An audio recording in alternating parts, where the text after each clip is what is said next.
수업을 하게 된 오지상이라고 합니다. 반갑습니다. 일단 저희 빅데이터 캠퍼스에서 보통 이제 그 입주자분들 대상으로 이렇게 교육을 하는데 지금 오늘 이제 3회차입니다. 사실은 3회차인데 1회차하고 2회차 할 때는 이제 학생분들이 사실 많이 오셔요. 근데 오늘은 지금 직장에 계시는 분들이 많이 오신 것 같아서 일단 좀 다른 느낌이 들기도 하는데요. 일단 지금 그 오늘 수업할 내용이 뭔지를 이제 일단 사전에 알고 오셨을 거라고 생각이 들긴 하는데, 명확한 건 또 여기 계시는 분들이 이 데이터 분석 관련된 일을 하시는 분도 있으실 수도 있고, 아니면 이쪽 분야에 지금 처음 이제 한번 이게 무엇인가 궁금해서 오신 분도 있지 않을까 생각이 듭니다. 제가 이제 사실은 이쪽 분야에 몸을 담은 지는 한 12년 정도 됐는데요. 사실 뭐 그렇다고 해서 제가 뭐 많이 하는 건 아닙니다. 먼저 그냥 좀 선행으로 이쪽 분야를 먼저 뛰어들었다는 게 좀 이제 오늘 이 자리에 쓰게 된 계기인 것 같고요.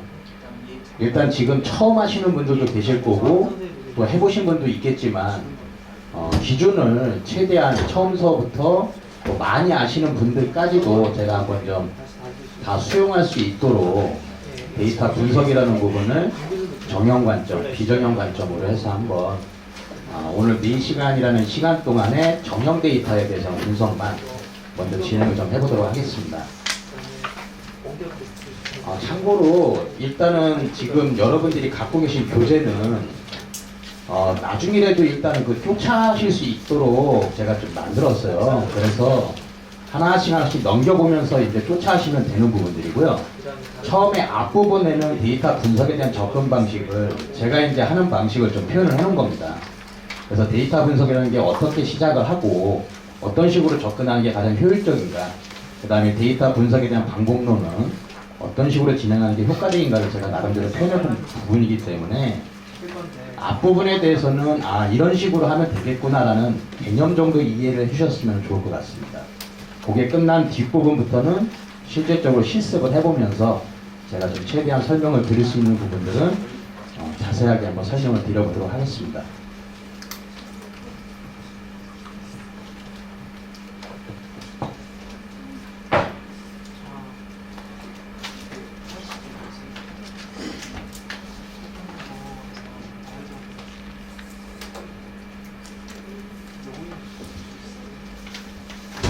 이제부터 시작을 해보겠습니다. 처음에 이제 인트로 부분인데요. 혹시 이 영화 보셨는지를 모르겠네요.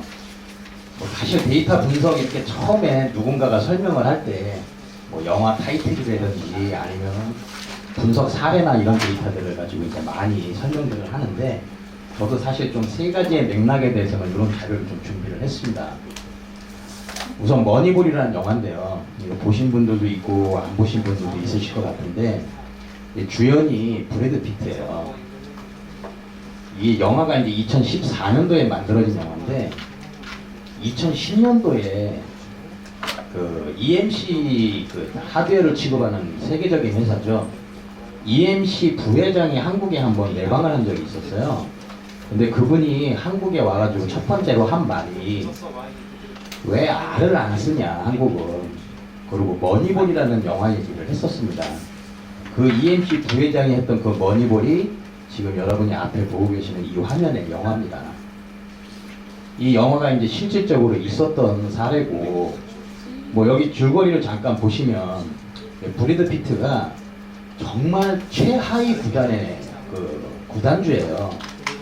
근데 매번 이제 메이저리그 나갈 때마다 꽁찌를 하고 있는데, 브래드 피트가 다른 팀에서 정말 선수를 스카우트하기 위해서 여러 팀들을 돌아다니다가 그 경영학을 전공한 한 사람이 만나는데, 그 경영학 전공자가 데이터를 분석을 해가지고 선수들을 어떻게 배정하면 승률을 높일 수 있는지 그런 거를 취급하는 경영학도가 있었어요. 그 경영학도를 만나면서 브래드 피트가 데이터를 분석을 해서 야구 게임을 할 때 선수 배정을 할 수 있을까 고민을 막 하던 와중에 그 경영학도를 나랑 한번 손을 맞춰서 내가 이끌고 있는 구단을 한번 키워보자라고 제안을 합니다. 그러면서 그 경영학과가 참여를 하면서 선수들을 이제 분석을 해가지고 시합에 내보내게 되는데, 근데 그냥 단순히 내보내는 게 아니라 다른 구단에서 막 쫓겨났던 선수들, 정말 나이도 많고 그 다음에 또 발음 빠른데 치지를 못하고 뭐 이런 선수들을 막 이제 브래드 피트가 영입을 해요. 그런 선수들로 구성을 해가지고 메이저리그에 실질적으로 이제 참여를 하게 되는데, 그때부터 이제 시작이 돼서 메이저리그에서 지금 역사적인 기록을 몇 번 세운 케이스가 이 머니볼이라는 영화입니다. 여기서 가장 핵심이 이제 스포츠 과학이라는 게 여기서 탄생을 했고요. 데이터 분석을 통해서도 이런 게 가능하다라는 첫 번째 이제 사례죠.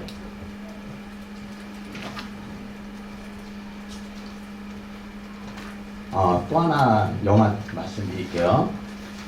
이 영화는 또 보셨는지 모르겠는데, 이 남자가 이제 그 닥터 스트레인지인가라는 데 주연을 맡은 배우입니다. 근데 이 남자는 이제 젊었을 때 사진인데, 그 이미테이션 게임이라는 용어를 아시는 분도 좀 있으실 것 같아요. 원래 이제 이미테이션 게임은 두 개의 방에다가 방을 만들어 놓고 한쪽에는 사람이 들어가 있고 한쪽에는 컴퓨터를 갖다 놓는 거예요. 그래 놓고 방 밖에서 무슨 새로운 문제를 내요. 문제를 내는데 그 문제에 대해서 컴퓨터가 답을 하는 경우와 사람이 답을 하는 경우, 이거를 제3자가 맞힐 수 있느냐 없느냐를 확인하는 게임이 원래 이미테이션 게임이에요. 근데 이 영화 속의 이미테이션 게임이라는 제목은 이게 2차 세계대전 때 실질적으로 있었던 사례 영화입니다. 2차 세계대전 때 독일군이 암호를 만드는데 이 타자기 같은 거를 타자기 안에다 알고리즘을 심어서 누군가가 글을 입력을 하면 이게 암호화가 되는 거예요. 근데 이 암호화 되는 거를 연합군 입장에서는 빨리빨리 풀어가지고 대응 전략을 세워야 되는데 이거를 풀 수 있는 사람이 없었던 거죠. 그래서 이 영화 속에 이제 주인공으로 나오는 앨런 튜닝이라는 사람이 21살 때인가 전 세계적으로 제일 젊은 박사라고 하는 것 같더라고요. 수학자라고 하는데, 그 앨런 튜닝이라는 사람이 이 독일군의 암호를 자기가 풀 수 있는 방법이 있다 하면서 이제 그 연합군의 기지를 찾아가서 암호를 풀 수 있는 기계를 만들기 시작을 해요. 그 기계를 만들어 놓고 독일군의 암호를 가지고 학습을 시켜서 이 암호를 해독을 해가지고 독일군들이 실질적으로 전략이 무엇인지를 거꾸로 끄집어내는 그런 기계를 만드는데, 그 기계가 제가 개인적으로 생각할 때는 이게 멋있는 시작이 아닐까 이런 생각이 좀 듭니다. 한번 기회가 되시면 이 게임을 한번, 영화 재밌는 영화거든요. 이미테이션 게임이라는 영화를 한번 꼭 보시길 바라고, 그 다음에 이 앨런 튜닝이라는 이 학자의 이름을 따서 우리 노벨 문학상 뭐 이런 것도 있는 것처럼 IT에 관련된 노벨상을 앨런 튜닝상이라고 만듭니다. 그만큼 이제 유명한 학자라고 하네요.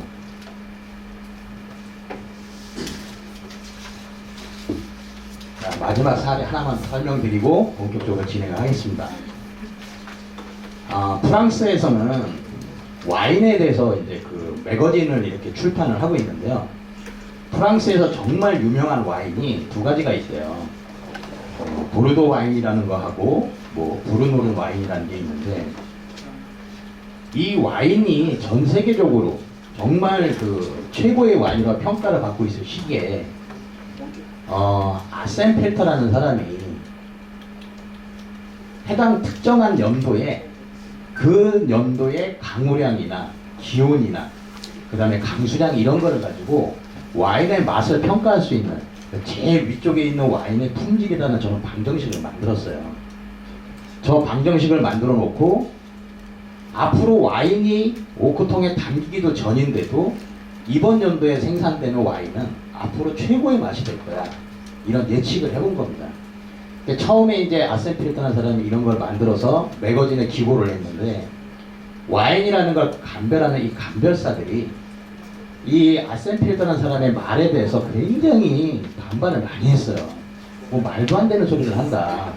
와인이라는 거는 오크통에 담아놓고 특정한 시간이 지난 다음에 시음을 해봐야 그 와인이 최고의 맛인지 아닌지 판단할 수 있는데, 담아보기도 전에 어떻게 그거를 네가 만드냐, 뭐 이런 얘기를 했던 거죠. 그러면서 이 아센펠트라는 사람이 굉장히 많은 감별사들한테 질타를 받았어요. 근데 이 아센펠트라는 사람이 얘기했던 와인, 그게 시간이 흐르면서 정말 와인 맛을 실험할 수 있는 시기가 됐을 때 과거에 훌륭하다라고 평가했던 와인보다 더 맛이 뛰어난 걸 결론들이 나왔습니다. 그래서 최고의 또 데이터 분석 사례 중에 하나가 지금 첫 번째 줄에 보이는 저 방정식. 사실 이 방정식 아시는 분들도 있겠지만 회귀분석이라는 이론을 통해서 그냥 데이터를 놓고 돌리면 저런 공식이 나옵니다. 저희가 이제 그 정형 데이터라는 걸 분석하는 거는 사실 관점에 따라서 좀 이따 한번 보시게 되겠지만 예측 모델을 만든다 할 때 이런 방정식 금방 나와요. 그래서 데이터 분석 그러면 뭐 어려운 작업이다 이런 생각 안 하셔도 되고 한번 관점에 따라서 좀 다르겠지만 조금만 시간 투자하셔서 조금 더 깊이 공부하시면 충분히 할 수 있는 분야라고 확신을 드릴 수 있습니다.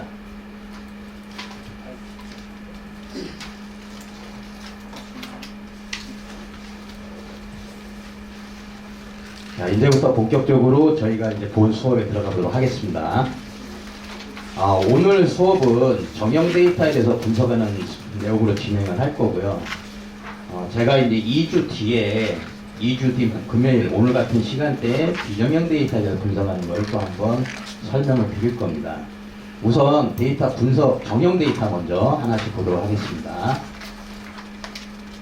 오늘 진행할 내용은 지금 앞에 보이신 것처럼 4가지로 진행을 할 건데 저희가 수업을 이제 4시간을 진행하면서 중간에 쉬는 타임이 없으면 또 안 되니까 2번에 잠깐 쉬는 타임을 좀 갖도록 할게요.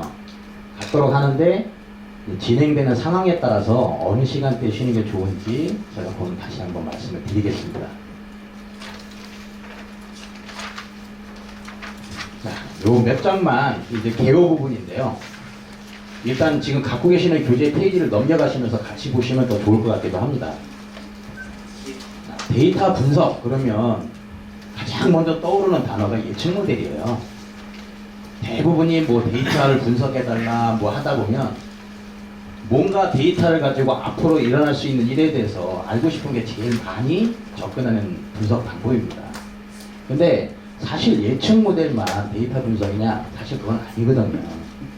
지금 이제 제가 앞단에 여기 기술안 왼쪽에 있는 기술 요약적 관점, 그 다음에 데이터 추론 관점, 이렇게 사실 2가지로 나눠서 볼 수 있습니다.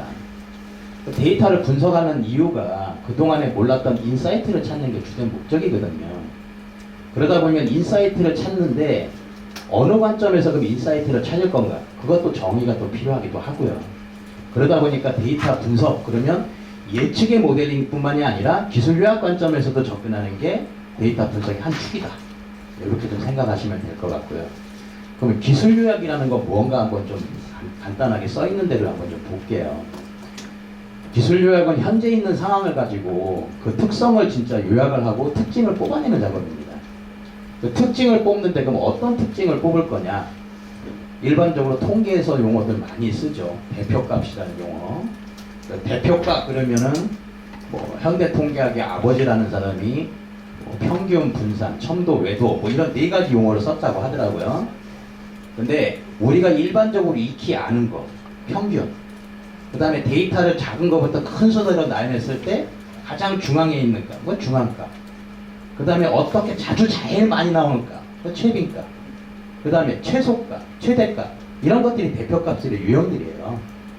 그런 것만 파악을 해도 자료에 대해서 일단 특징을 보는 겁니다.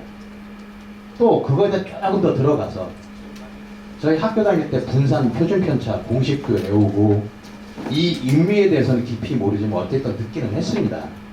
근데 분산 표준편차가 학교 다닐 때는 들었는데 이거 왜 써야 되는지 사실 모르거든요. 그런 부분들을 요약을 해서 한번 이 개념을 데이터하고 데이터 간에 많이 뭉쳐 있느냐, 널리 퍼져 있느냐, 이 관점에서는 이제 좀 해석을 달리해서 데이터를 표현하는 게 대표값 관점 또는 퍼져 있는 관점, 이런 거를 요약하는 것도 기술 통계 분석 관점에서 데이터를 요약하는 분석 방법입니다. 또한 데이터는 하나의 데이터만 보는 게 아니라 데이터하고 데이터 간의 관계성도 여러 가지 봐줘야 되거든요. 우리가 사는 세상 속에서는 3가지의 관계가 있다고 그러죠. 상관관계, 인과관계, 연관관계. 이렇게 세 가지 관점에서 데이터하고 데이터들 간에 어떤 관계가 있느냐, 이런 관점으로 해석하는 게 기술 요약 통계 관점, 기술 요약 분석 관점, 이렇게 보실 수 있을 것 같고요. 예측 쪽 관련해서는 뭐 여러 가지 유형이 많이 있습니다. 예측에 대한 여러 이제 분석 모형들이 있는데, 뭐 이런 용어는 들어보셨을 것 같기도 하지만 회귀 분석, 그 다음에 뭐 일반화 선형 모형, 이런 용어는 좀 안 들어보실 수도 있고요. 통계 전공하셨다면은 이런 용어들이 이제 미숙하실 수도 하는데, 꼭 통계를 전공 안 하셨더라도 앞으로 하시면서 이런 용어들은 이제 익숙해 되실 거예요. 근데 지금은 이제 모르신다 해도 부담을 안 가셔도 됩니다. 그 다음에 조금 더 넘어가서는 가장 요즘에 핫 이슈죠. 알파고 때문에 유명해진 머신러닝이나 딥러닝, 뭐 이런 부분들이 예측에 관련된 모형으로 많이 쓰는 데이터 분석의 한 축을 또 이루고 있는 부분입니다.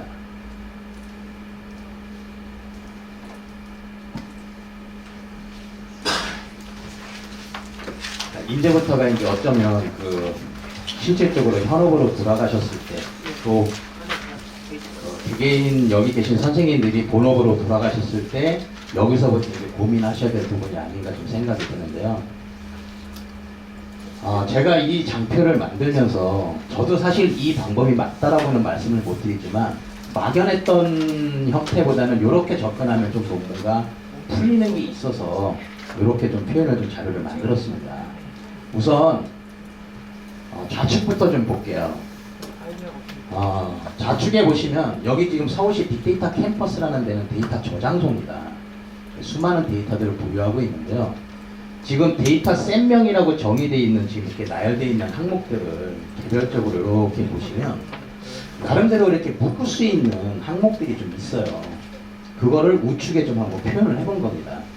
그러니까 데이터 대분류 유형 해가지고 부동산에 관련된 건 부동산이라고 명칭을 좀 묶어서 표현을 해봤고요. 그 다음에 교통에 관련된 건 교통에 관련된 데이터 셋들이 어디 있는지 한번 이렇게 표현을 해본 거예요. 이렇게 원시 데이터 셋들은 이렇게 있는데, 요 데이터들을 나름대로 이렇게 대분류 카테고리로 한번 묶어놓고 요거를 이렇게 우측에 한번 표현을 해본 거예요. 자, 부동산도 있고 교통도 있고 교통시설도 있고 유동인구, 카드, 소득, 이런 데이터들 셋들이 있는데, 이것들을 가지고 뭐를 묶으면 어떤 걸 한번 찾아볼 수 있을까? 그런 주제를 이제 첫 번째로 생각해야 되는 작업이 데이터 분석 주제를 선정하는 방법입니다. 그 영화나 이런 데 많이 보면은 수사하시는 분들이 벽에다가 범죄 사진도 놓고, 그 다음에 뭐 포스트잇으로 명칭도 사람 이름도 쓰고 막 선도 긋고 막 이러잖아요. 데이터 분석이라는 거는 첫 번째로 그 작업부터 시작을 해야 되겠죠. 내가 무엇인가를 분석을 하려면 분석 주제를 정하는 게 필요합니다. 분석 주제를 접근하는 방식은 제가 경험이 있어서 많이 한다, 잘한다, 이게 아니고 여기 앞에 계시는 선생님들이 더 잘하실 수도 있어요. 그거는 창의적인 생각에 많이 집중되기 때문에 그런 분석 주제를 접근하는 방식을 막연하게 그냥 데이터 셋만 보고 접근해서는 잘 안 보이니 이렇게 요약을 해서 붙여놓은 상태에서 잠깐 떨어져 가지고 이 데이터 셋들을 보게 되면 주제를 접근하기 쉽지 않을까. 그래서 저는 이런 방식으로 좀 주제 선정할 때 활용을 합니다. 자, 그러면 주제가 선정이 됐습니다. 그리고 주제가 선정이 됐으면 본격적으로 이제 데이터 분석을 들어가야 되는데, 이 장표가 지금 눈에 딱 보시기에 굉장히 복잡해 보이실 수도 있어요. 근데 큰 그림만 말씀을 드리겠습니다. 제가 지금 나름대로 여기 셈마, 벤마 이렇게 저는 읽고 있는데요. 요거는 데이터 분석 일반적인 방법론이에요. 근데 요 방법론 말고 다른 방법론도 여러 가지가 있습니다. 근데 수행하는 절차 부분들은 비슷해요. 첫 번째로 제일 저 앞단에 있죠. 주제 정의 및 데이터 수집입니다. 바로 앞장에서 우리가 무엇을 주제로 분석할 건가를 정의를 하고 나면 그 주제에 맞는 데이터들이 정말 있는지부터 이제 확인을 해야 되잖아요. 그러면 주제에 맞는 데이터들을 수집을 해야 되는데, 보유하고 있는 데이터 관점에서 모든 주제를 하는데 충분히 데이터량이 되거나 데이터가 다양하다면 상관이 없죠. 하지만 그렇지 않을 경우가 또 태반이거든요. 근데 그럴 경우에 예를 들어서 외부에 있는 데이터를 사오기도 하거나 아니면 뭔가를 만들어서 소셜 같은 데이터 같은 경우에는 크롤링이라는 솔루션을 만들거나 아니면 오픈 소스로 있는 크롤링 솔루션을 받아가지고 페이스북이나 트위터나 이런 거에 데이터를 긁어올 수 있거든요. 그래가지고 또 하나의 데이터를 수집을 하는 작업들을 하죠. 데이터를 먼저 수집을 하면 그 수집된 데이터들은 아직 체계가 안 갖춰져 있는 데이터들이에요. 그냥 막 어떤 거는 비정형 데이터, 어떤 거는 정형 데이터, 또 데이터도 값이 들어가 있는 경우도 있고 안 들어가 있는 경우도 있고, 그 다음에 어떤 데이터는 뭐 연월일, 시분초 이렇게 한 덩어리로 묶여 있는 경우도 있고, 또 어떤 데이터는 연월일만 있기도 하고, 뭐 서로 간에 규칙이 안 맞는 거죠. 그런 관점에서 데이터는 수집까지는 했는데, 데이터를 그러면은 실질적으로 분석적으로 넘어가기 위해서는 데이터를 잘 다듬어 듣는 작업을 해야 됩니다. 그거를 이제 데이터 모델링이라고 용어를 좀 쓰기도 합니다. 간단한 예로 영리를 추구하는 법인은 가장 상단에 세 개의 관점으로 바라보는 게 필요합니다. 즉, 제가 좀 화이트보드를 좀 써가면서 하겠습니다.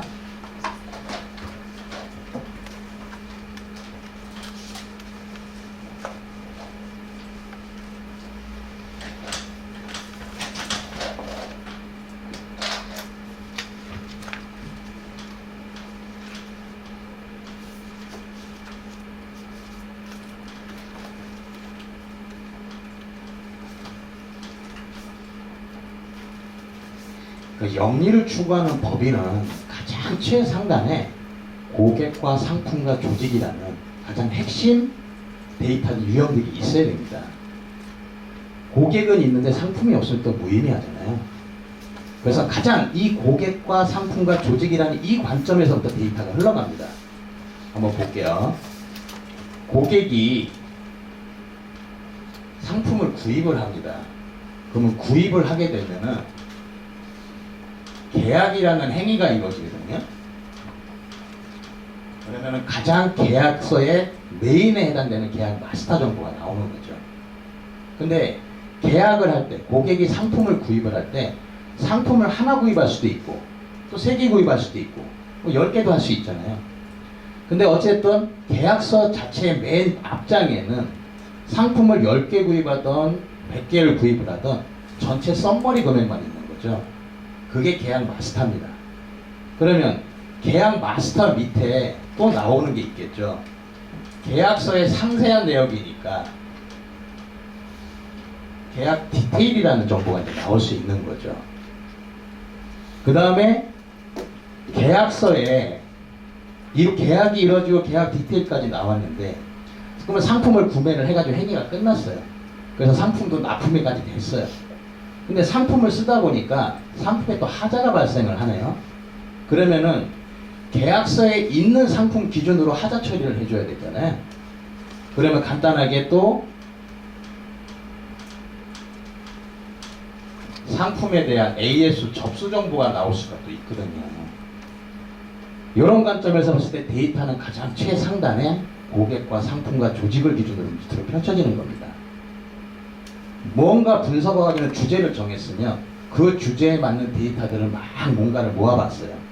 모아봤는데 데이터들 간에는 보면은 이렇게 계층적인 구조 체계도 충분히 나올 수도 있겠구나 생각하고 접근하는 게 첫 번째로 필요합니다. 그래서 그런 작업들을 데이터 모델링, 즉 데이터를 담아놓은 그릇을 만드는 작업을 먼저 합니다. 자, 그릇을 만들었으면 빈 껍데기인 상황이기 때문에 이 그릇 만들어 놓고 수집된 데이터를 그 그릇에 제대로 이제 옮겨놓는 작업을 해야 되거든요. 요거를 데이터 마이그레이션이라고 합니다. 근데 우리가 일반적으로 기업이나 이런 데서 사실 데이터를 관리하는 거는 데이터베이스라는 데 안에 다 저장이 돼 있거나 아니면 엑셀 파일로 정리가 돼 있거나 아니면 뭐 텍스트 파일로 돼 있더라도 나름대로 정리가 돼 있어요. 그래서 요 앞단의 부분들은 쉽게 갈 수도 있겠죠. 뭐 굳이 뭐 그냥 그림 만들고 모델링을 하거나 데이터 마이그레이션 할 필요도 없을 수도 있습니다. 하지만 일반적인 첫 번째 스타트부터 데이터 분석 방법론 쪽으로 접근을 하면 이런 행위들이 먼저 이제 이루어지는 거죠. 자, 이렇게 해서 그릇까지 담았습니다. 담았으면 그 그릇 속에 담겨있는 개별적인 데이터들에 대해서 평가를 좀 해봐야 되거든요.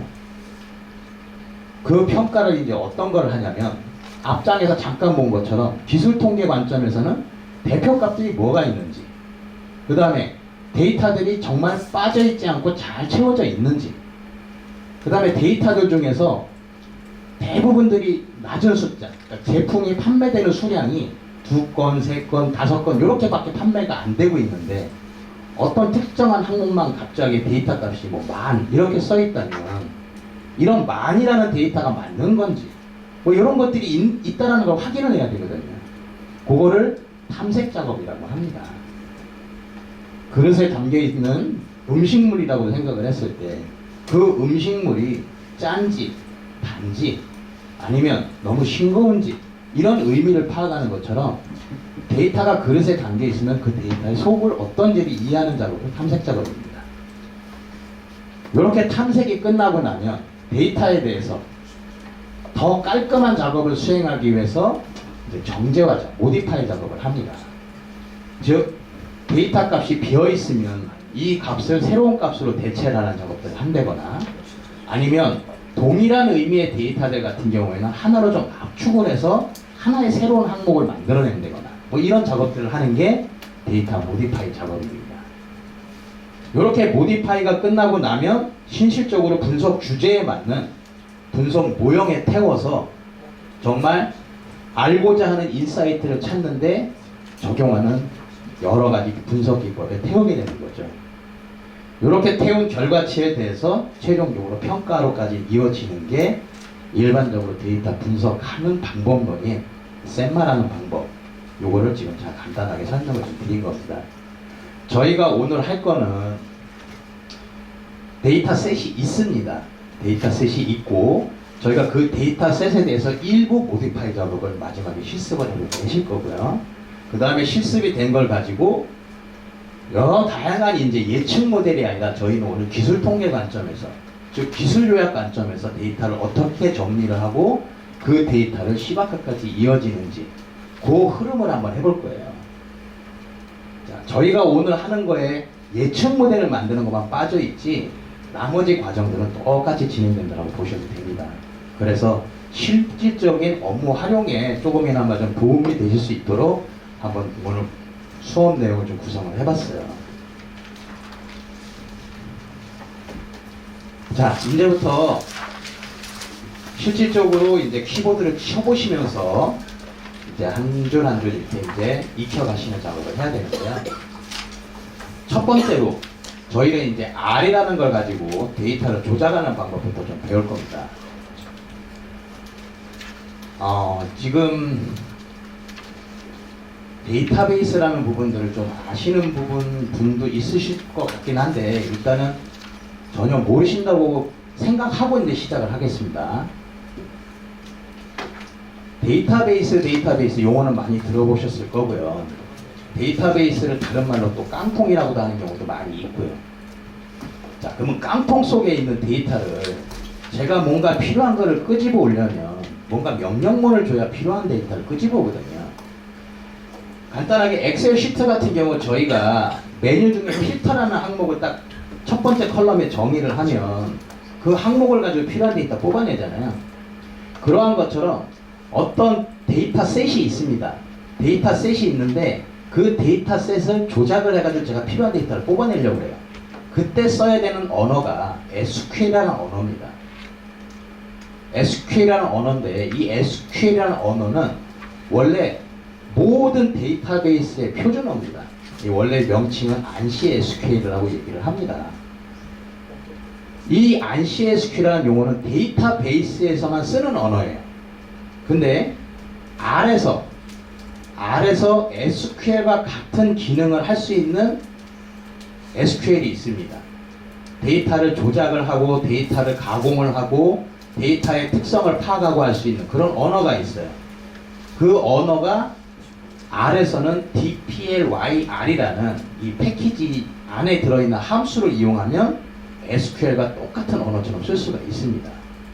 그래서 데이터를 잘 조작을 하고 데이터에 대한 특성을 파악하고 그 다음에 그거에 대해서 모디파이 작업을 하고 이런 작업이 이루어져야 정말 분석하고자 하는 주제에 맞는 모형에 태울 수가 있거든요.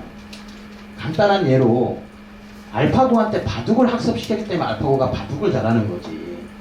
만약에 알파고 같은 머신에다가 기계에다가 수학을 알려주고 싶은데 국어책 갖다가 학습시키면 수학 이해하는 거 아니잖아요. 분석 주제에 맞는 내용을 뭔가 잘 예측을 하고 싶고 뭔가 알고 싶다면 그 분석 주제에 맞는 데이터를 잘 줘야 좋은 결과치가 나오게 됩니다. 그러면 그 좋은 결과치를 뽑기 위해서 좋은 데이터를 만들어서 줘야 되는데 그 좋은 데이터를 만들고 찾아내는 작업을 할 때 제일 많이 써야 되는 게 이 패키지입니다. 그래서 이 기능들에 대해서 한 번씩 쫓아가면서 한번 해보도록 할게요. 지금 현재 이 페이지, 지금 페이지 10페이지인데요. 요거는 지금 11페이지부터는 요것들을 조금 더 상세하게 좀 제가 나열해서 정리한 자료들이고, 요거는 직계성으로 좀 표현 자료니까 앞으로 나중에 혼자 이렇게 학습을 하실 일이 있거나 할 때 명령문이 자꾸 페이지 앞뒤로 왔다 갔다 하시면서 보시기 어려우실 것 같아서 요걸 먼저 만든 거예요. 그 다음 페이지는 이것들에 조금 상세하게 풀어놓은 장표들이니까 그거라고 보시고 한 장씩 한 장씩 실습을 좀 해보겠습니다.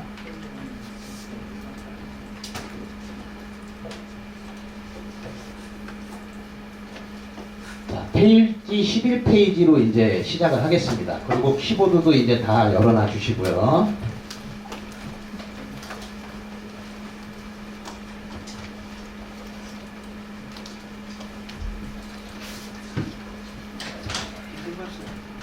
R을 지금 처음 해보시는 분들도 있으실 것 같아서 하나씩 한 스텝씩 설명을 좀 드릴게요. 우선 요거를 키보드로 본격적으로 치시기 전에 딱 하나만 먼저 간단하게 설명을 드리고 실습을 들어가겠습니다. 자,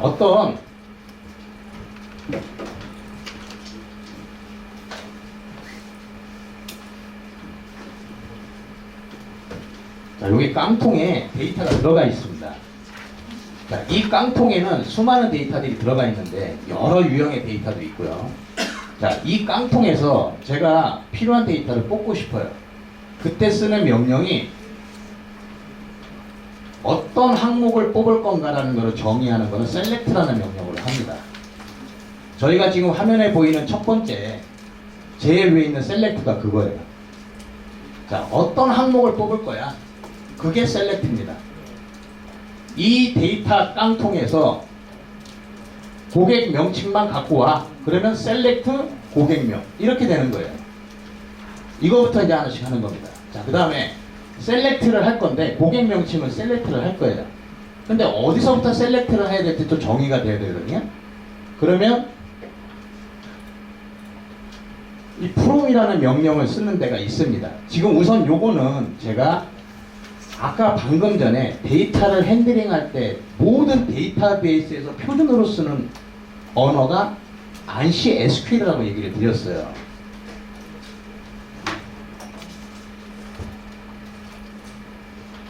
자, 이 ANSI SQL과 R에서 지금 저희가 실습에서 배울 이 SQL 간에는 연계가 굉장히 깊거든요. 그래서 이제 요거를 먼저 간단하게 말씀을 드리려고 하는 거예요.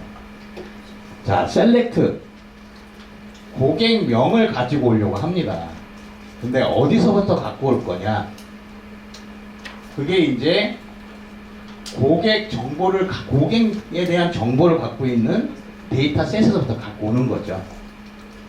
자, 여기까지 하면은 모든 고객이 다 나오는 거예요. 자, 근데 일을 하다 보면은 모든 고객 정보가 다 필요한 게 아니거든요. 예를 들어서 연령이 20대인 사람들만 갖고 올 때도 있고, 성별이 남성인 성인과 가져올 때도 있고요. 아니면 특정한 고객의 전화번호가 여기에 해당되는 사람만 갖고 올 때도 있습니다. 그런 거를 할 때 이렇게 where라는 거를 줘가지고 갖고 오기까지 하는 데이터에 필터링을 합니다. 즉 where에다가 고객명이 간단하게 이제 표현을 좀 할게요. 자, 이순신이라는 사람의 고객의 여기 지금 고객명이 중복이 있네요. 그러면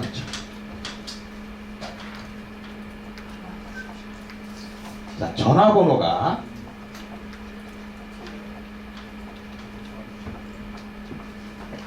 010-111-2222에 해당하는 사람의 명칭을 갖고 오고 싶다 할 때 이렇게 쓰는 겁니다.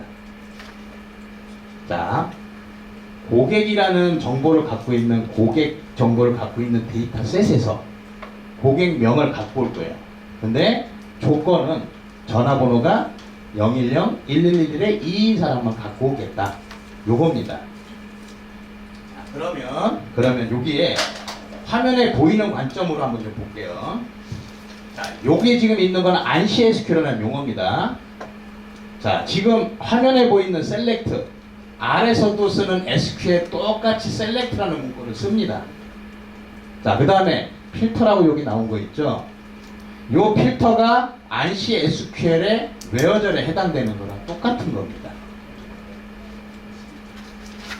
사실은 데이터라는 거를 조작을 하고 데이터를 분석을 하게 되려면 데이터라는 게 들어가 있는 매체가 어딘가를 한번 우리는 생각을 잠깐 해볼게요. 일반적으로 아까도 말씀드린 텍스트 파일로 데이터가 들어갈 수도 있고 엑셀에도 있을 수도 있어요. 또 반면에 데이터베이스에 있을 수도 있거든요. 근데 데이터의 사이즈를 보고 고민한다면 텍스트 파일이나 엑셀은 데이터를 담는 데 한계가 있어요. 하지만 데이터베이스는 그렇지가 않거든요. 10억 건이건 100억 건이건 1000억 건이건 데이터베이스에는 담겨 있습니다. 그럼 데이터베이스는 데이터를 끌고 올 때 써야 되는 문장은 이 ANSI SQL로 쓰는 거고요. 데이터를 R이라는 언어를 통해서 긁어 불러왔어요. 온 뒤부터 써야 될 SQL은 이거를 쓰는 거예요. 자, 한 줄씩 그러면 해보겠습니다.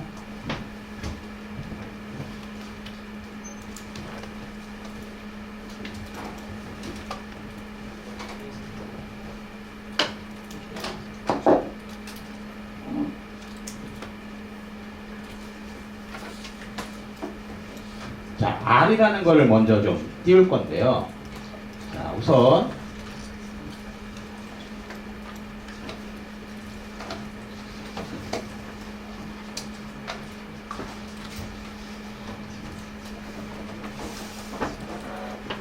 자, 그 바탕화면에서 RStudio라는 요 메뉴가 있을 겁니다. 자, 이거를 더블 클릭하시면 지금 화면에 보이시는 것 같은 윈도우 창이 하나 열리게 됩니다. 자, 이게 열린 상태고요. 열렸을 때 지금 요렇게 아무것도 이렇게 돼 있는 분들도 있으실 거예요. 아무것도 이렇게 없이 이런 명령만 있을 수도 있어요. 그거 신경 안 쓰셔도 되고요. 일단은 이렇게 뜨게 되면 여기 메뉴 중에 파일이라는 게 있습니다. 자, 파일이라는 메뉴를 클릭을 하시고 그 다음에 뉴 파일이라는 메뉴를 또 서브 메뉴를 클릭하시고 그 다음에 그 옆에 있는 R 스크립트라는 요 메뉴 요거를 한번 클릭을 해보시면 이렇게 빈 화면 에디트 창이 하나 뜹니다. 자, 여기까지 한번 눌러봐 주세요. 파일 누르고 뉴 파일 선택을 하고 R 스크립트를 눌러주시면 됩니다. 요거는 누를 때마다 이런 창들이 하나씩 더 생겨요. 자, 요거까지 되신 상태에서 첫 번째로 저희가 11페이지에 있는 셀렉트 먼저 좀 시작을 해보겠습니다. 자, 셀렉트에 저희가 활용할 데이터는 자, IRIS라는 그 붓꽃, 이 꽃 중에 붓꽃이라는 그 명칭이 IRIS라는 데이터라고 하더라고요. 용어를 쓰더라고요. IRIS, 잠시만요. 제가 화면을 좀 키울게요.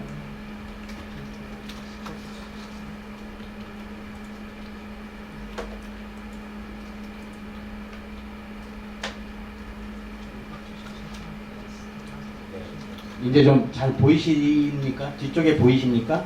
네. 자, IRIS라는 데이터를 가지고 이제 데이터 조작을 해볼 거예요. 자, IS라는 데이터가 그러면 어떤 데이터인지 한번 좀 궁금하잖아요. 이거를 이제 보기 위해서 데이터의 속성을 좀 이제 이해하는 작업을 해야 됩니다.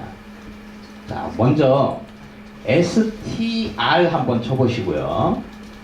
그 다음에 가로 열고 iris 해놓고 가로 닫아주신 다음에 자, 요거를 요 지금 커서가 이렇게 쳤던 줄에 이렇게 껌뻑껌뻑 거릴 때 이렇게 놔둔 상태에서 해도 되고요. 아니면 요걸 이렇게 반전시켜서 해도 되고요. 또는 요 상태에서 컨트롤 엔터를 쳐도 됩니다. 커서가 거기 깜빡깜빡 거릴 때 컨트롤 엔터를 치셔도 돼요. 요 IRS 데이터를 이렇게 반전시킬 때는 또 요 위축 중간에 위에 중간에 run이라는 명령이 있어요. 요거를 누르셔도 됩니다. 요걸 누르게 되면 저 밑에 쪽에 자 요렇게 뭔가 정보가 지금 반전 제가 시켜드리는 것처럼 이런 정보 유형들이 나옵니다. 자, 이 IRS 데이터라는 거는 여기 보시면 세팔 랭스라는 거, 그 꽃받침의 길이, 폭, 꽃잎의 길이, 폭. 그 다음에 IRS라는 데이터는 세 가지 유형의 종류가 있다고 하더라고요. 그게 세토사, 버지칼라, 비그니카 이렇게 세 종류가 있다고 합니다. 그래서 데이터를 보니까 세 가지 종류의 붓꽃 데이터인데 꽃받침과 꽃잎에 대한 길이와 폭의 정보를 가지고 있는 데이터예요. 그리고 요걸 또 보시는 방법을 간단하게 말씀드리면 여기 데이터 점 프레임 이렇게 돼 있어요. 요거는 쉽게 말씀드리면 엑셀 같은 거라고 보시면 돼요. 데이터가 첫 번째 열에는 숫자가 있고 두 번째는 뭐 한글 명칭이 있고 세 번째는 뭐 날짜가 있고 뭐 이런 식으로 데이터가 우리 행렬 같은 거는 숫자 값만 들어가 있어야 되는데 이 데이터 프레임이라는 거는 엑셀 시트 같은 거라고 생각하셔도 돼요. 그래서 세팔 랭스, 세팔 위스, 페팔 랭스, 페팔 위스는 숫자형의 데이터야. MUM, 이게 넘버의 약자입니다. 넘버 타입이야, 숫자 타입이야, 이런 얘기고요. 그 다음에 스페시스라는 거는 여기 팩터 이렇게 돼 있어요. 요 팩터라는 거를 간단하게 먼저 말씀드릴게요. 통계학에서는 데이터를 크게 네 가지의 척도로 구분을 합니다. 어떤 척도냐면 명목, 서열, 등간, 비율 이렇게 척도로 나눠요. 요거 간단하게 먼저 말씀드리겠습니다.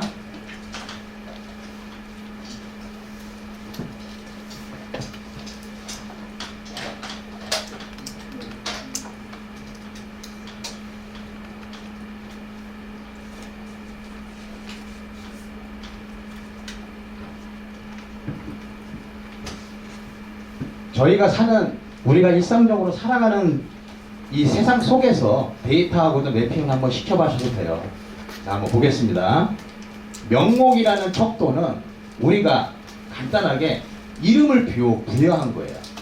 예를 들어서 성별은 남, 여 이렇게 있잖아요. 그 다음에 서울시에도 강남구가 있고 서초구가 있고 송파구가 있고 이렇게 구로 나눈 것들. 그 다음에 뭐 개개인들의 이름들. 이런 게 명목 척도입니다.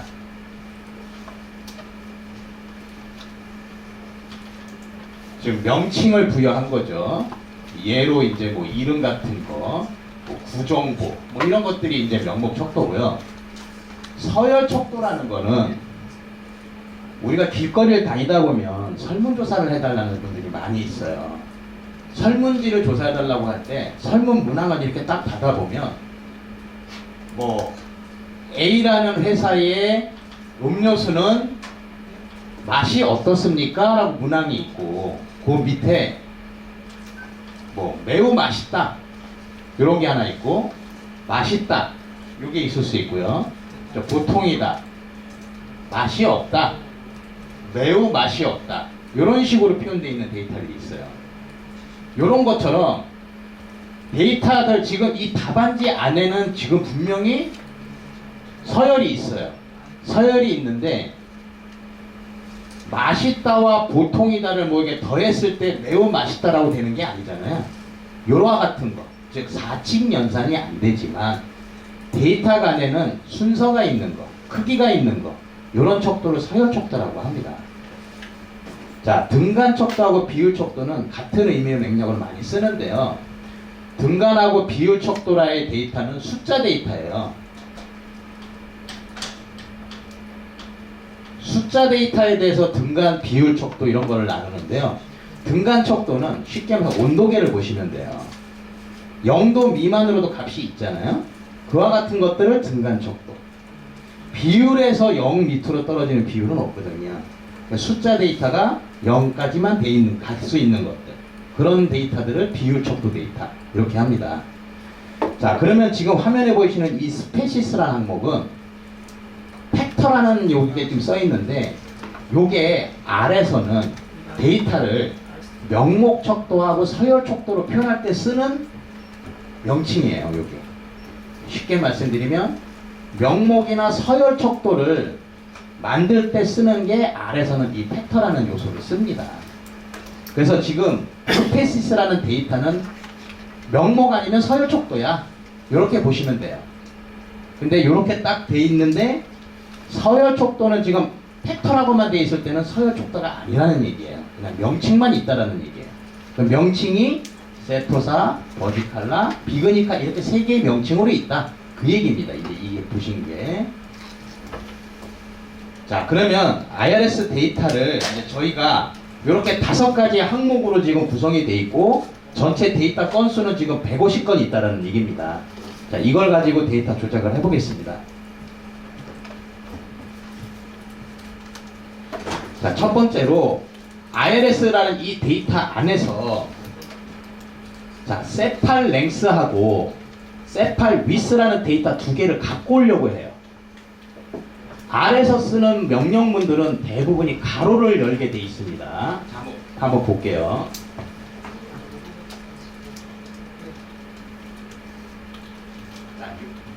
여기까지 쓰시면 이게 뭐냐면, 자, IRS라는 데이터로부터 요 퍼센트 꺽쇠 퍼센트가 이렇게 있는데요. 요거는 연결자입니다. 연결자. 즉 IRS라는 즉 앞단에 있는 좌측에 있는 거를 통해서 연결해가지고 뒷단이 이어져라, 이런 의미입니다. 그래서 자, IRS라는 데이터로부터 연결해가지고 항목을 갖고 올 거야. 즉 셀렉트를 할 거야. 이게 명칭입니다. 그러면 셀렉트를 할 때 어떤 거를 그러면 셀렉트 할 건가를 정의를 해줘야 되거든요. 그때 저희가 세팔 랭스라는 거 하고 세팔 위스라는 이 두 항목을 한번 셀렉트를 해보려고 해요. 그러면 지금 셀렉트라는 이 가로 열려있는 부분에 명칭들을 써주면 됩니다. 참고로 R은 대소문자를 구분을 합니다. 그러니까 그거를 참조해서 저처럼 한번 써보셔도 되고요. 교재 11페이지에 있는 명령 그대로 한번 쳐보셔도 돼요. 자, 한번 쳐보겠습니다.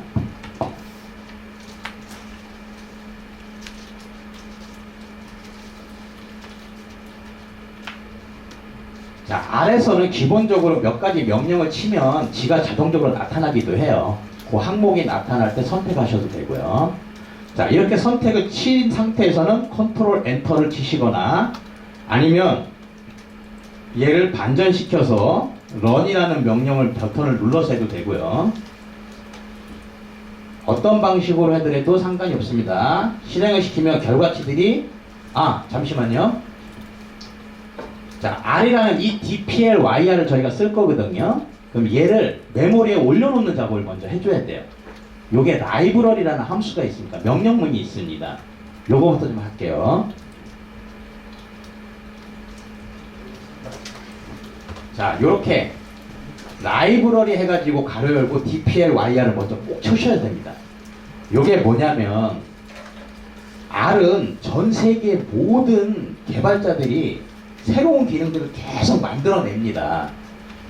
자, 그러면 많은 분들이 새로운 기능들을 만들어냈는데 그거를 제가 쓰고 있는 이 컴퓨터에 설치를 해야 되거든요. 그 기능을 설치를 하는 명령문이 install.package라는 명령문이 있어요. 근데 설치를 하기는 했어요. 근데 그 쓰려고 하려면 실행을 시켜줘야 되거든요. 그게 무슨 얘기냐면 저희가 오피스를 구매를 했어요. 파워포인트를 쓰려고. 그럼 오피스 깔아야 되잖아요. 그게 이 아래서는 install package라는 명령문입니다. 자, 오피스를 깔았다고 해서 바로 파워포인트 쓰는 게 아니라 버튼을 실행시켜야 파워포인트가 뜰 거 아닙니까? 그것처럼 R에서 쓰는 SQL을 설치를 했으면 걔를 띄워놔줘야 돼요. 그게 라이브러리라는 명령입니다. 저 명령문을 통해서 내가 dplyr, 즉 R에서 쓰는 SQL 쓸 거야 라고 띄워놔야 돼요. 그 다음에 irs, %꺽쇠, 이런 명령을 치면 이제 실행이 되게 됩니다. 한번 좀 쫓아보겠습니다. 자, 라이브러리 이렇게 먼저 하고요.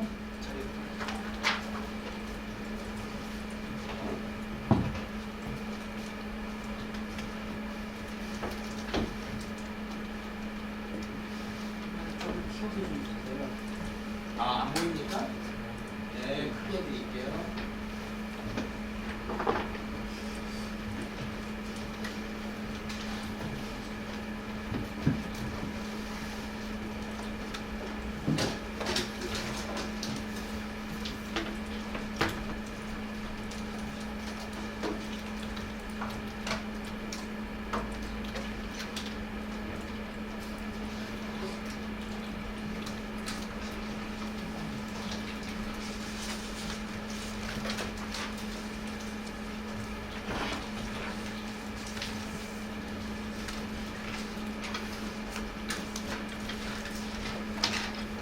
자, 지금은 이제 폰트를 최대한 키워봤습니다. 자, 이렇게 했을 때 잘 보이실 거라고 좀 생각이 듭니다. 자, 라이브러리 해가지고 얘를 먼저 메모리, 그러니까 파워포인트를 실행을 시키는 것처럼 로딩을 먼저 시켜놓고요. 자, 그 다음에 irs라는 데이터로부터 데이터를 셀렉트를 할 겁니다. 가져올 겁니다. 어떤 항목을 갖고 올 거냐면 cepal length라는 데이터와 cepal width라는 걸 갖고 올 겁니다. 이렇게 해서 이 상태에서 컨트롤 엔터를 치거나 런을 명령을 실행을 하면 이와 같이 데이터들이 쫙 올라와요. 근데 이게 지금 너무 많으니까 한 번에 보기가 뭐해서 지금 선생님들이 갖고 계시는 자료에는 여기에 뒤에 연결자로 또 다시 %꺽쇠 %를 제가 또 표현을 해놨어요. 그 다음에 헤드, 즉 앞단에 몇 개만 보고 싶다 이렇게 쓸 때 쓰는 명령문이 헤드라는 명령입니다. 그래서 6거만 보겠어 라고 이렇게 표현을 한 거예요. 자, 이렇게 뒤에 irs라는 데이터로부터 2개의 항목을 갖고 올 거고, 갖고 오는데 보여주는 건 6개만 보여줘. 이렇게 하는 게 헤드라는 명령입니다. 이렇게 실행을 시키면 6건의 데이터만 이제 보여주게 되는 거죠. 자, 그래서 보니까 cepal length하고 cepal width하고 전부 숫자 데이터라는 거 저희가 지금 확인을 해봤고요. 자, 요게 기능 자체의 select라는 명령입니다.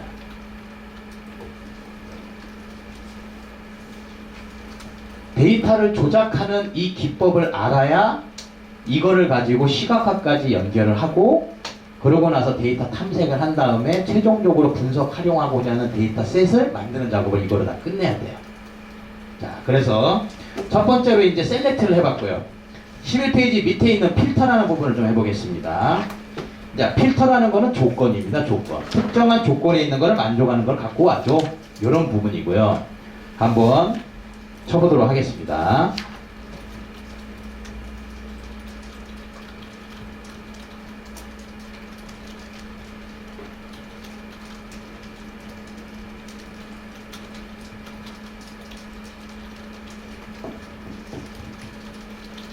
자, 제가 지금 명령문을 좀 하나 쳤는데요.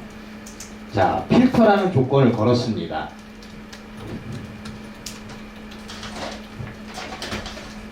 자, IRS라는 데이터로부터 위에만 쳤네요. 위에 거를 먼저 설명할게요. IRS라는 데이터로부터 걸러내주는데 어떤 거를 걸릴 거냐? IRS 데이터 안에는 스페시스라는 항목이 분명히 있었습니다. 얘는 명목 척도였어요. 스페시스라는 값이 세토사인 것만 갖고 왔죠. 이렇게 한 거예요. 근데 여기 지금 중간에 등호가 두 개가 있습니다. 요 명령이 같다라는 의미를 찾을 때 저런 기호를 씁니다. 그래서 IRS라는 데이터로부터 세토사라는 데이터만 걸러줘. 단 걸른 다음에 6개만 보여줘. 앞에 있는 6개만 보여줘. 이렇게 쓴 거예요. 자, 여기까지 한번 실행을 시켜보시고 안 되는 분들은 교재도 한번 보시고 그래도 안 되면 말씀을 해주세요.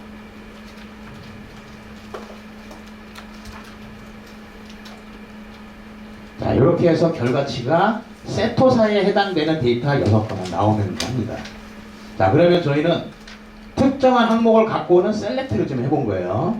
자, 그 다음에 데이터를 갖고 왔는데 그것만 갖고 오지 말고 이제 걸러보자 해서 필터라는 걸 좀 해봤어요. 자, 그 다음에 다음 페이지 한번 넘어가 보겠습니다.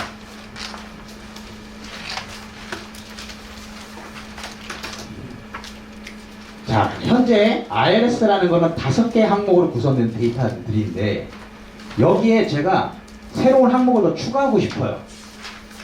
그럴 때 쓰는 게 12페이지에 있는 mutat이라는 함수입니다. 자, 함수라는 용어에 대해서 굉장히 낯설 수도 있는데요. 아시는 분은 아시겠지만 함수라는 게 뭔지를 한번 간단하게 말씀을 좀 드려볼게요. 저희가 지금 select라는 명령도 그렇고 filter라는 명령도 그렇고 이게 전부 함수입니다. 함수.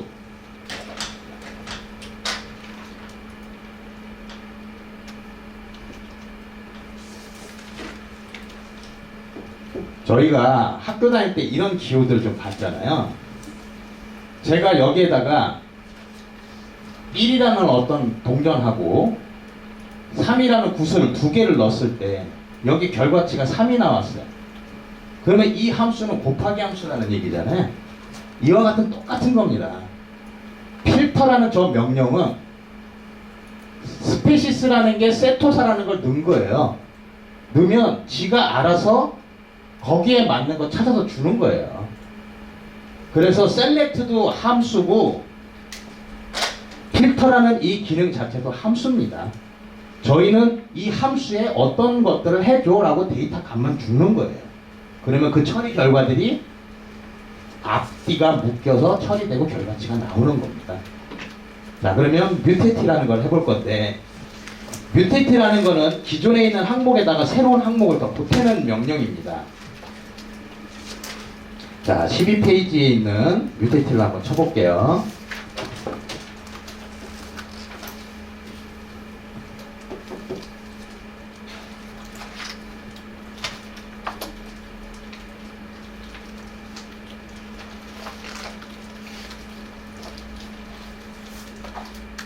똑같이 한번 제가 쳐보도록 하겠습니다.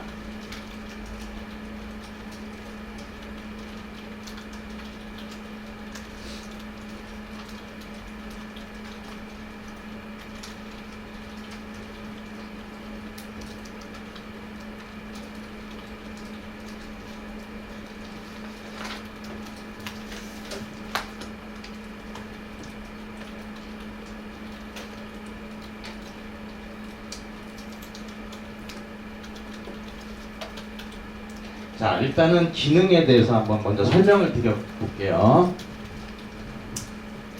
자, IRS 데이터로부터 세토사인 것만 갖고 와줘까지 했어요. 그러면 세토사까지 갖고 온 겁니다.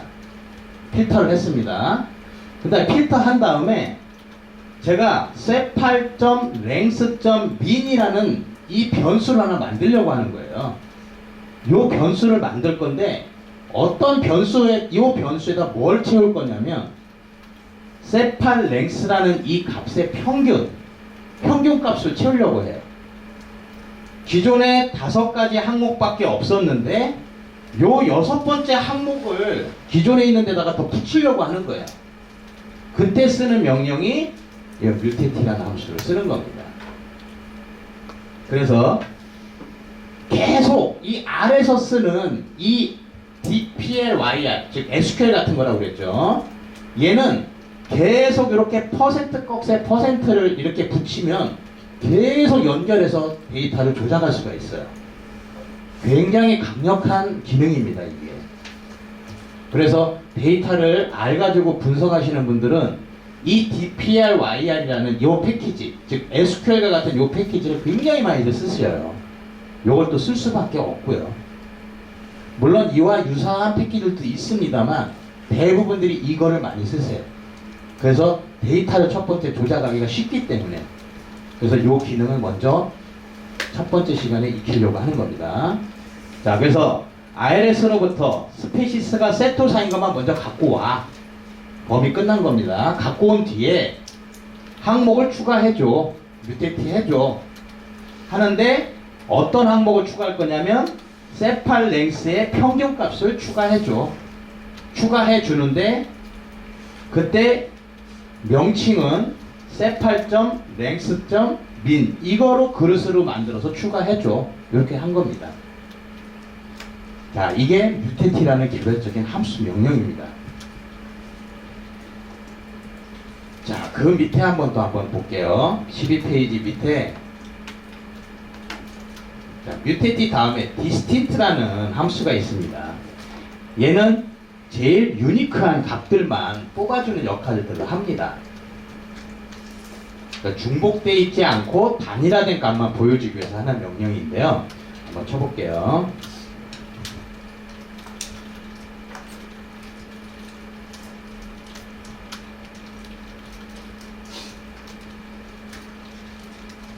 자, 제가 지금 9라인에 이렇게 IRS 퍼센트 꺽쇠 퍼센트 디스틴트 해놓고 스페시스라는 항목을 유니크하게 단일화시켜서 한번 보여줘봐.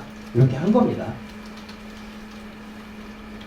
그랬더니 이제 3개 스페시스 IRS라는 데이터에서 갖고 있는 3개의 분권 명칭들 세토사, 버지칼라, 비그니카가 나온 거예요.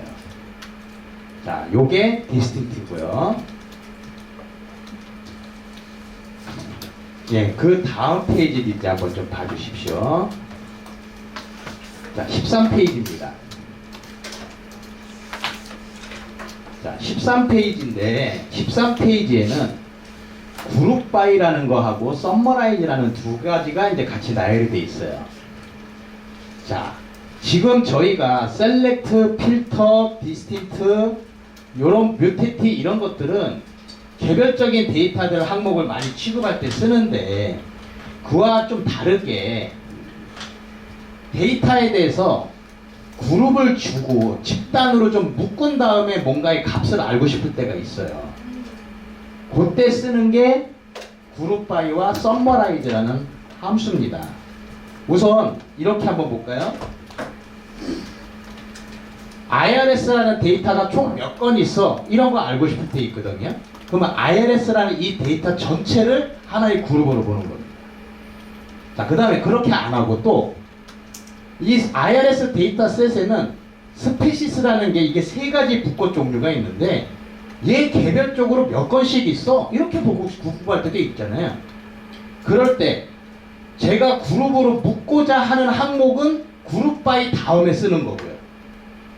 그 다음에 뭐를 썸머라이즈 요약할 건가, 카운터를 요약할 건가, 그러니까 몇 건이 있는 걸 요약할 거냐면 카운터라는 걸 쓰는 거고요. 아니면 평균을 구하고 싶다 그러면 아까처럼 min이라는 함수가 들어가는 거고요. 그거를 저희는 이제 그룹 함수라고 얘기를 하는데, 자, 볼게요. 어떤 특정한 항목에 대해서 자, 특정한 항목에 대해서 그룹을 정했다고 했을 때 전체도 하나의 특정한 그룹이 될 수 있습니다. 자, 어떤 거를 그룹이라는 걸 정의했을 때 여기에 딸려올 수 있는 그룹 함수가 무엇이 있는지를 한번 생각을 해보려고 해요. 가장 간단하게 그 그룹별로 최소값이 얼마가, 제일 작은 게 얼마가 있어? 이런 거 알아볼 수 있거든요. 그러니까 그룹별로 가장 큰 값이 얼마가 있을까? 이런 거 알아볼 수 있고요. 그룹별로 전체적으로 그룹별로 건수가 몇 건씩 있어? 이런 거 알아볼 수도 있고요. 그룹별로 평균이 얼마야? 이런 거 알아볼 수 있거든요. 이런 것들을 뭐라고 얘기를 하냐면 그룹 함수라고 얘기를 합니다. 이 그룹 함수는 R에서만 쓰는 게 아니라 모든 프로그램 언어에는 다 이런 그룹 함수들을 쓰는 거예요. 저희가 엑셀을 쓸 때도 똑같이 그룹 함수 있잖아요. 그와 같은 개념하고 똑같은 겁니다. 자, 그러면 그룹 바이라는 거를 이제 썸머라이즈라는 거 같이 할 건데, 그룹 바이라는 거를 정의를 해서 어떤 항목으로 그룹을 잡아줘 라고 정의를 해놓고 썸머라이즈를 써야지 R에서는 무엇으로 요약을 할 건지를 인식을 해요. 그래서 그룹 바이와 썸머라이즈를 같이 이제 그 지금 보시는 페이지에 나열이 되어 있는 겁니다. 자, 요거를 한번 실습을 좀 해보도록 하겠습니다.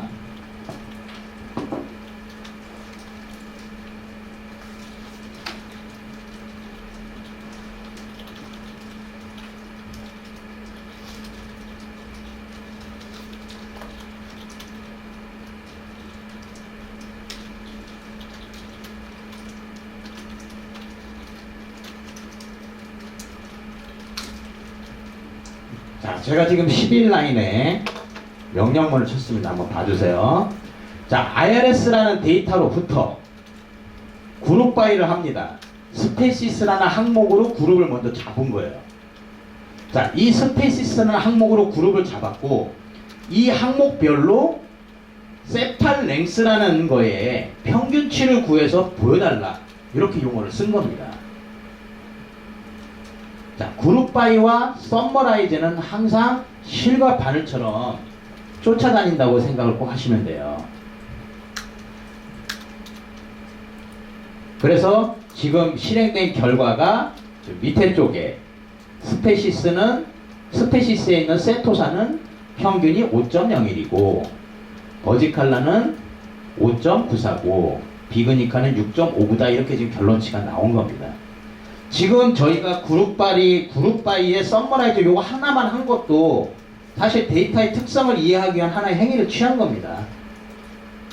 막 고차원적으로 막 뭐 어려운 이론을 쓸 필요가 없이 이러한 같은 행위 자체도 하나의 특성을 파악하는 작업입니다.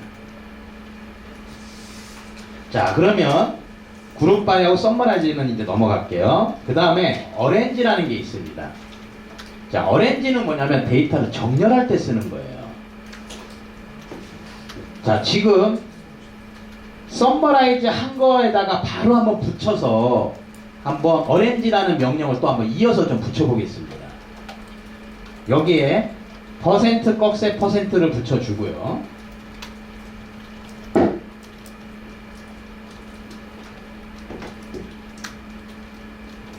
앞에 썸머라이즈 할 때 변수를 지금 하나 만든 다음에 거기다 담았거든요. 그때 변수명이 min.val이에요. 자, min.val로 정렬을 하려고 해요.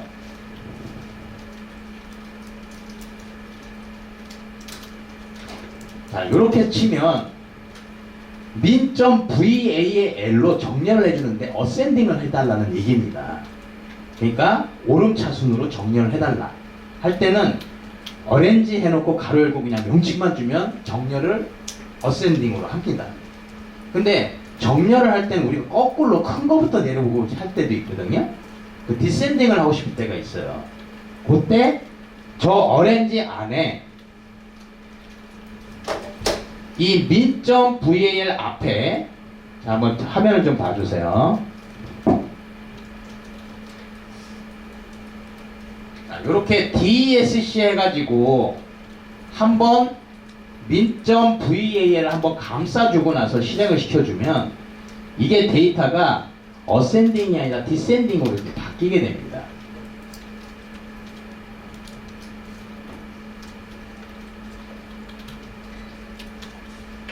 이제 기업에서 취급하는 데이터가 굉장히 많은데, 예를 들어서 취급하는 상품이 많다라고 할게요. 취급하는 상품이 한 1000가지가 되는데 그 1000가지의 상품에 대해서 매일같이 매출이 일어나고 있어요. 매출이 일어나고 있는데 갑자기 팀장님이 궁금하신 게 1위부터 상위 20위까지의 매출 상품만 좀 갖고 와봐. 매출 건수가 어떻게 되는지 갖고 와봐 했을 때 디센딩으로 해야 되잖아요.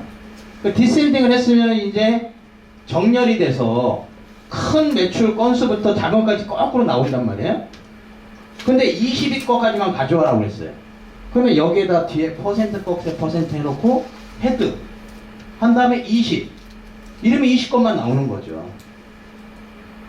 지금 저희가 했던 명령문들을 앞에서 하다 보는 걸 계속 지금 붙이면 이어져 나올 수가 있는 겁니다. 헤드 하고 가로 열고 20 하면 20건이 나오는 거예요. 그런 식으로 이어갈 수가 있습니다. 자, 그러면 어렌지는 좀 했고요. 다음 페이지 한번 보겠습니다.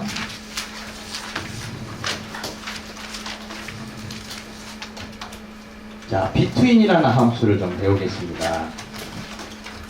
우리가 데이터를 다루다 보면은 전체 데이터 중에 특정한 부분만 뽑을 때가 아까 필터라는 항목을 가지고 뽑았어요. 근데 필터라는 거를 쓸 때 아까 스페시스가 세토사인 것만 뽑아줘 이런 걸 해봤거든요. 근데 그게 아니라 매출 건수가, 그러니까 상품이 1000가지가 있는데 1000가지 중에 방금 전에 20위까지 뽑는 거를 헤드 해가지고 20 하면 된다고 그랬죠. 이런 기능을 헤드 안 쓰고 어디서부터 어디 사이에 있는 것만 뽑아줘 라고 정의를 달리할 수 있는 방법이 있습니다. 그게 between이라는 함수예요. 우리 영어에 between A and B 이렇게 쓰잖아요. 그 개념입니다. between 1 and 10 그러면 1과 1도 포함되고 10도 포함되어 있는 이 사이의 모두 숫자를 말하잖아요. R에서 쓰는 between이라고 저희가 지금 배우려고 하는 것도 똑같은 개념입니다. 자, 한번 실습을 통해서 보고 한번 말씀을 드릴게요.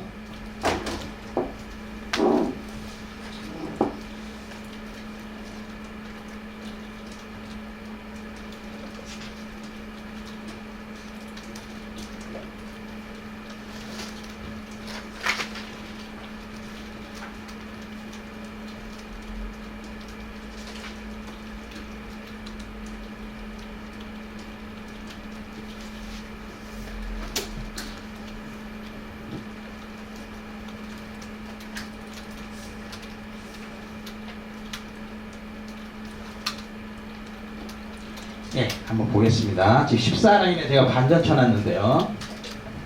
자, IRS라는 데이터로부터 자, 필터 걸러낼 거예요. 걸러낼 건데 between 해놓고 가로 열고 자, 세팔 랭스라는 값이 5.5도 포함하고 최소는 5.5 최대는 6.5 사이에 있는 것들만 다 보여줘 라고 한 거예요. 거기에 너무 많으니까 헤드 해가지고 10건만 보여줘 이렇게 해서 끄는 거죠. 자, 요렇게 특정한 값에 대해서 from to 범위 안에 있는 걸 뽑을 때 이 dply라는 R에서 쓰는 SQL에서 쓰는 이 between 함수를 쓰는 겁니다.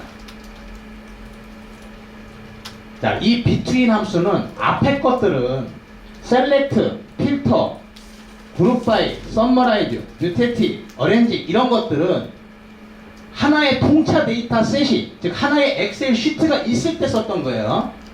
근데 요거 지금 잘 들으세요. between은 특정한 항목만 하나 지금 명칭을 가리켰어요.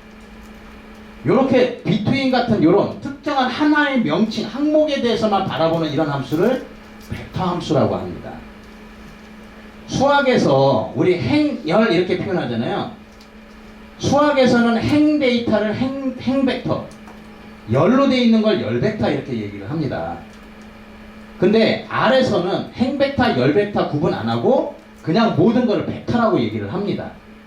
그래서 between이라는 거는 세팔랭스 이 하나만 항목으로 보기 때문에 그냥 이 벡터 함수 이렇게 얘기를 하는 겁니다. 이 between이라는 걸요.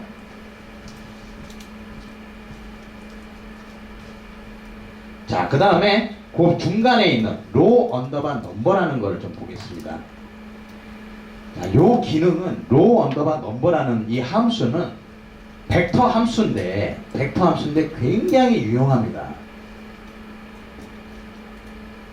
아까 데이터베이스에서 쓰는 SQL을 ANSI SQL이라고 말씀을 드렸는데 저 안시 SQL로 지금 저희가 하려고 하는 로우 언더바 넘버라는 값을 만들어내기가 굉장히 어려워요.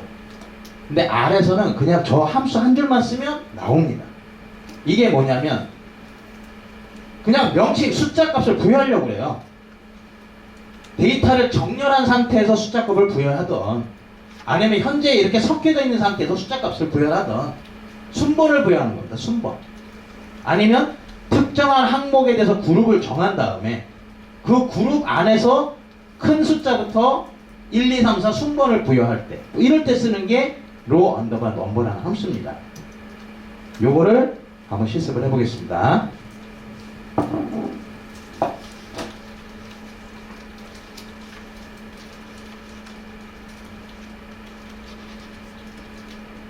자, 숫자 값을 부여하려고 하는데, 그러면 아까 저희가 할 때 새로운 변수 값을 부여하는 함수가 뮤테티라고 그랬어요.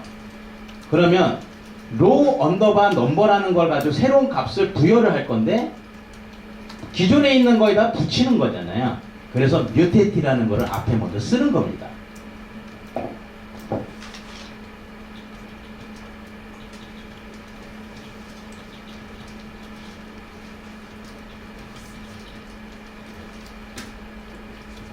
자, 지금 17라인을 보시면 IRS로부터 뮤테티 새롭게 항목을 추가할 거예요. 근데 로우 언더바 넘버라는 함수를 요걸 주게 되는 동시에 요 지금 밑에 제가 지금 이렇게 단전 치고 있는 RNUM이라는 요 항목으로 해서 1, 2, 3, 4, 5 이렇게 순번이 좀 만들어지는 거예요. 로우 언더바 넘버라는 요 함수를 주기만 하면 숫자 값들이 만들어지는 겁니다. 현재 있는 데이터 순서대로 숫자 값들이 부여가 되는 거예요. 자, 그거를 RNUM이라는 새로운 변수 이름으로 해서 기존에 있는 IRS 데이터셋에 항목을 더 추가하는 방식이 지금 17라인에 쓴 명령입니다. 자, 요게 로우 언더바 넘버라는 함수의 의미고요. 그 바로 밑에 이제 n하고 가로 열고 가로 닫고가 있습니다. 요거는 카운터를 R에서 쓸 때 사용하는 함수입니다. 카운터하고 가로 열고 가로 닫고 이렇게 R에서는 안 쓰고 n 가로 열고 가로 닫고 해야지 카운터의 의미 역할을 합니다. 한번 실습을 좀 해보겠습니다.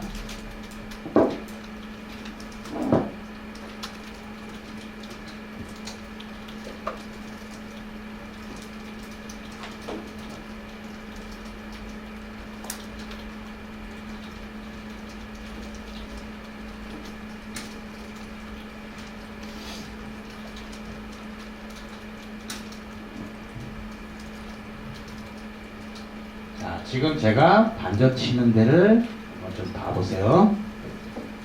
요번에는 스페시스라는 항목으로 그룹을 정하고 그 스페시스에 있는 세토사, 버지칼라, 비그니카에 대해서 몇 건 있는지를 세보려고 하는 거예요. 여태까지 방금 전에 했을 때 뭔가 썸머라이즈 할 때 새로운 변수 명으로 지금 명칭을 부여했었거든요. 요번에 제가 명칭 부여한 걸 한번 빼봤어요. 그냥 함수만 쓴 거예요. 함수만. 그랬더니 이쪽에 명칭이 이렇게 나오잖아요.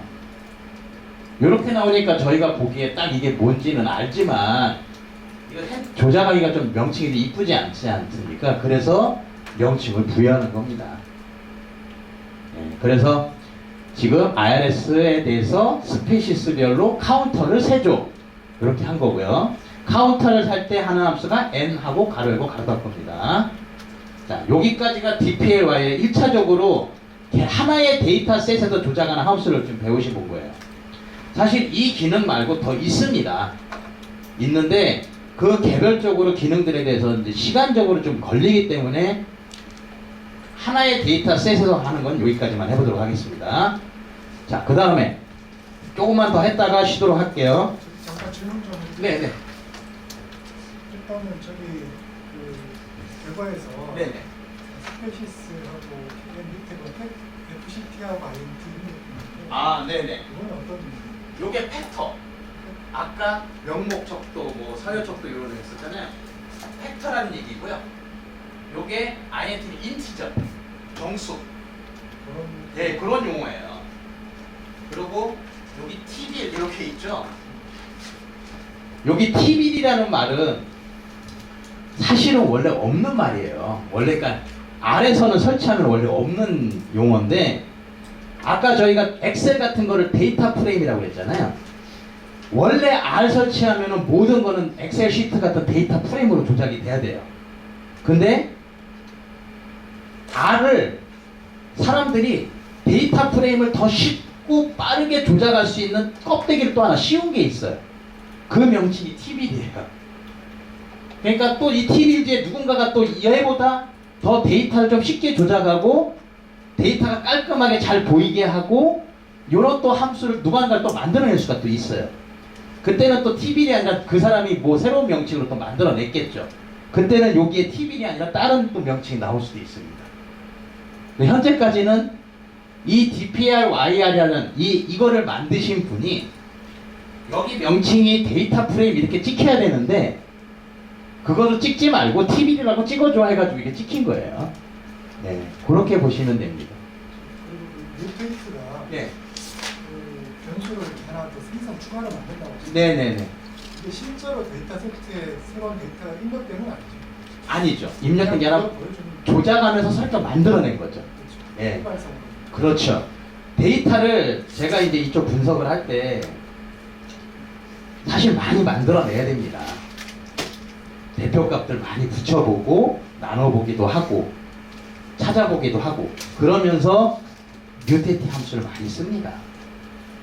그래서 지금 DPRYR에 제가 더 많은 기능들이 있다라고 말씀을 드렸는데 지금 한 것만은 기본적으로 데이터를 조작할 때 꼭 아셔야 되는 것들 위주로만 지금 정리를 해드린 거예요. 더 많은 함수들이 있습니다. 근데 그것들은 아마도 이제 조금 시간들이 그거를 제대로 한번 저희가 하려면 한 오늘만 8시간을 좀 해가지고 하면 DPR을 끝내지 않을까 생각이 드는데 그러기가 뭐해서 꼭 아셔야 될 것만 먼저 정리한 거가 지금 여러분들이 보시는 교재에 있는 내용들입니다. 그렇게 이해를 해주세요.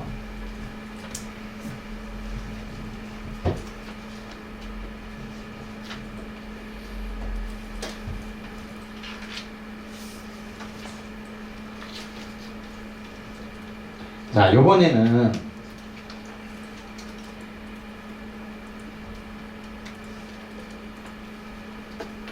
자, 파워포인트로 잠깐만 좀 다시 제가 좀 가겠습니다.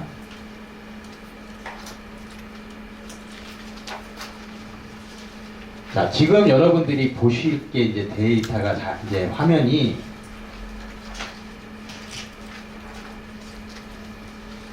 잠시만요.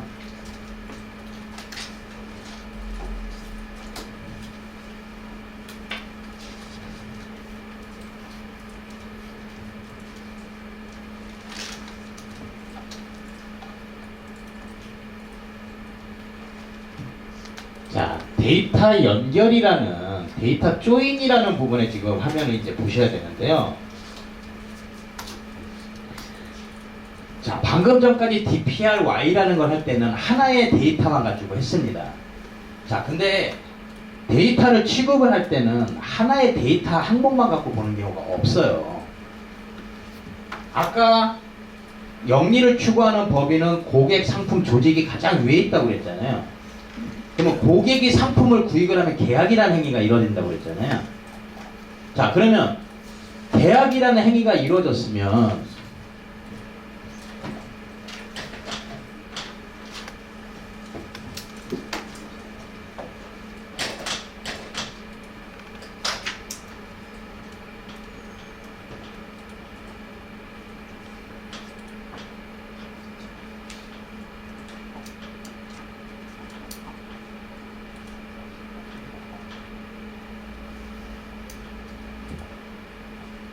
자, 계약이라는 행위가 이루어졌는데 이 계약에는 계약 상세 정보도 있다라고 말씀을 드렸어요. 자, 계약 상세 정보에 상품 코드라는 게 있다라고 좀 할게요. 세탁기라는 상품을 구입한 고객을 뽑아줘. 한다고 하면 얘 하나 가지고 해결이 안 되잖아요. 얘하고 얘를 지금 바라봐야 되잖아요. 고객하고 계약 상세 정보에 세탁기라는 작품을 산 고객을 연결을 해야지 뽑아준단 말이에요. 이럴 때 쓰는 게 데이터의 조인입니다. 데이터를 핸들링 할 때는 기본적으로 두 개의 데이터 집단을 가지고 핸들링을 하게 돼 있어요. 세 개의 집단을 핸들링 할 때도 두 개가 먼저 묶인 다음에 처리되고 그 다음에 나머지하고 연결이 되는 거예요. 세 개를 동시에 이렇게 연결하는 건 없습니다. 무조건 데이터는 하나의 집단을 보든지 아니면 두 개를 연결해서 보든지 이렇게 시작이 돼요. 그러면 데이터들을 두 개씩 연결을 할 때 어떤 식으로 연결할 거냐, 요 관점에 따라서 데이터를 조인하는, 그걸 조인이라는 용어를 쓰는데 조인하는 방법이 나눠져 있습니다. 요 개념을 꼭 아셔야 돼요. 자, 그거를 설명을 드리고 있습니다. 우선 파워포인트 상에 자, 교재를 보셔도 되는데 일단 화면을 먼저 봐주시는 게 좀 깔끔할 것 같아서 설명 먼저 드릴게요.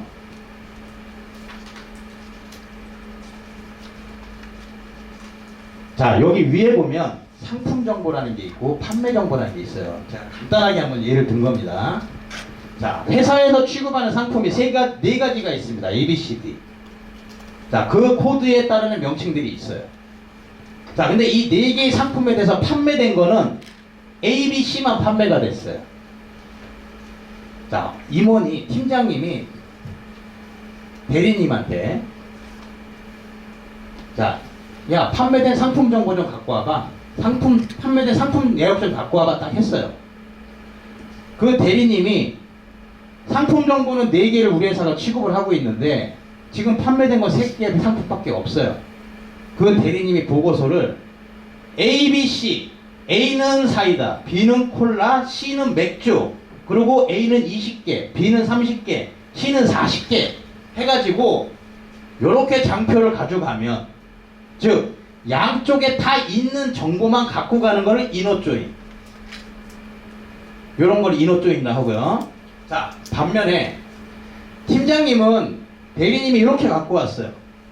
그럼 팀장님이 대리님한테 하는 말이, 야, 우리가 취급하는 상품이 ABC 말고 없어? D도 있을 거 아니야. D는 안 팔렸으면 그냥 없는 상태로 보여줘야 되는 거 아니야. 이렇게 얘기할 수 있거든요. 요걸 아우터 조인이라고 해요. 기준을 아셔야 됩니다. 데이터를 핸들이 조작을 할 때는 대부분이 이너 조인을 가지고 해요, 사실은. 근데 없는 쪽도 보고자 할 때 그때 쓰는 게 아우터 조인이라는 용어를 씁니다. 자, 아우터 조인이라는 걸 할 때는 또 두 가지로 나눠져요. 왼쪽에 있는 항목은 다 보여주고 오른쪽에 있는 항목은 연결된 거 같이 있는 것만 보여주면은 레프트 아우트 조인. 오른쪽의 항목을 기준으로 잡고 얘는 오른쪽에 있는 거 다 보여줘야 돼요. 왼쪽에는 오른쪽에 있는 거하고 연결이 되는 것만 찾아서 보여주는 걸 라이트 아우트 조인, 이렇게 얘기를 해요. 그래서 아우트 조인이라는 개념은 원래 한쪽을 기준으로 잡고 나머지 쪽을 바라본다라는 개념인데, 그게 왼쪽 기준으로 잡을 거냐 오른쪽 기준으로 잡을 거냐에 따라서 레프트 아우트 조인, 라이트 아우트 조인 이렇게 얘기를 하는 겁니다. 자, 여기서 뒤로 넘어갈 때 헷갈리지 않을 것 같은, 헷갈릴 것 같아서 미리 설명하고 갈게요. 자, 지금 이너 조인 했는데 상품 정보하고 판매 정보를 조인을 이너 조인, 동일한 것끼리 갖고 와줘 라고 했어요. 지금 여기 표현되어 있는 항목 지금 3개죠. 3개인데 이 항목은 상품 정보에도 있고 판매 정보에도 있는 항목들이에요. 자, 밑에 아우트 조인도 똑같습니다. 상품 정보에 있는 항목, 판매 정보에 항목 같이 나왔어요. 자, 다음 페이지 가겠습니다.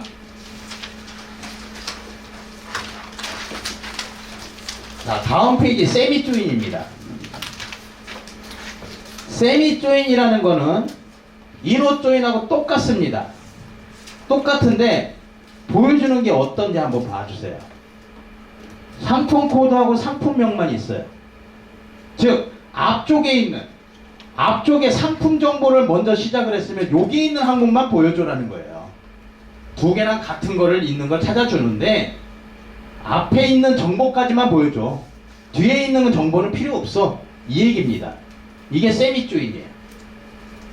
자, 이거하고 또 반대로 다음 페이지 넘어가시면 안티조인이라는 게 있습니다. 자, 안티조인은 D 하나만 나왔어요. 즉 이쪽하고 같이 봐주세요. 자, 여기 상품 정보하고 판매 정보 있습니다. 안티조인이라는 걸 연결했더니 값이 떨어진 건 D만 나왔어요. 두 개를 연결을 하는데 서로 간에 같이 안 갖고 있는 거, 그것만 데이터를 뽑을 때 쓰는 게 안티조인이에요. 그리고 뽑아주는 항목이 이쪽에 있는 것만 뽑아줬습니다. 기준 한쪽만 뽑아준 거예요. 이거를 명확하게 아셔야 돼요. 조인은 아래서는 이너 조인, 세미 조인, 안티 조인, 아우트 조인 이렇게 나눠져 있지만 데이터베이스에서 쓰는 안시 SQL에서는 이런 식으로 용어를 안 써요. 근데 개념은 아셔야 되는 거예요. 그래야지 다른 전산팀에 계시는 분들이나 아니면 누구한테 데이터를 뽑아달라고 요청을 할 때도 야, 이거는 아우트 조인 개념으로 뽑아줘 라고 말씀하시는 거 하고, 야, 이쪽 안 나오는 것도 다 나오게 하고 뭐 이렇게 용어를 하시는 거하고 의미가 다릅니다.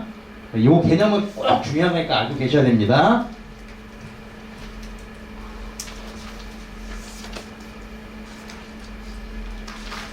예, 여기까지만 하고 잠시 쉬었다가 하도록 할 건데요. 저희가 지금 속도로 봐서는 실습하는데 굉장히 부족할 것 같아요. 그래서 잠시 쉬었다가 이어갈 때는 조금 제가 속도를 좀 내겠습니다. 좀 한 15분만 쉬도록 하겠습니다.